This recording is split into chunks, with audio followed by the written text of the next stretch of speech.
CBP reportedly warning Hamas and Hezbollah terrorists could be crossing the southern border. As sources reveal, there have been more than 23,000 known gotaways this month alone.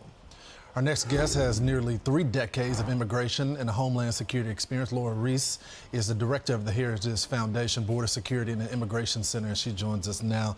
Laura, I just got to go straight to the numbers because I think they tell a great story and not so great at the same time. So if you compare the fiscal year 17, 18, 19, and 20, you got 2, 6, and 3. But if you go to fiscal year 23, you got 169 people that are on the terror watch list. Should we be concerned? Absolutely, because in addition to that number, we also have at least 1.6 million known gotaways. These were illegal aliens who purposely evaded the Border Patrol, gave up their free plane ticket to anywhere in the U.S. because they didn't want to be fingerprinted. So we have to assume among them are additional known or suspected terrorists, convicted aggravated felons, drug smugglers, and human traffickers. So we have to act like the sleeper cells are already here in the U.S. and preemptively find them, and they should be detained. So, Laura, I guess the question is, why do the folks feel so comfortable coming now to our country illegally? Because they know the border's wide open. There's been foreign nationals from over 160 countries who've come through that border just while Joe Biden has been in president.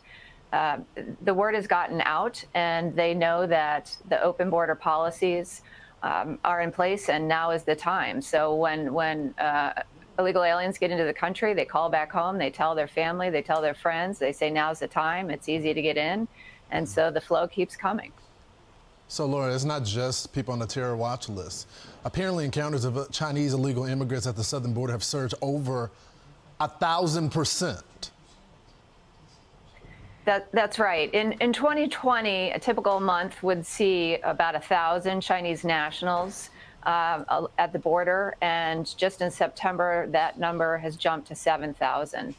And the vast majority of them are single adults, and most of them are male. So given the number of ways that China, Beijing spies on the U.S., we have to assume that there are Chinese spies that have come into the U.S. and, again, act accordingly.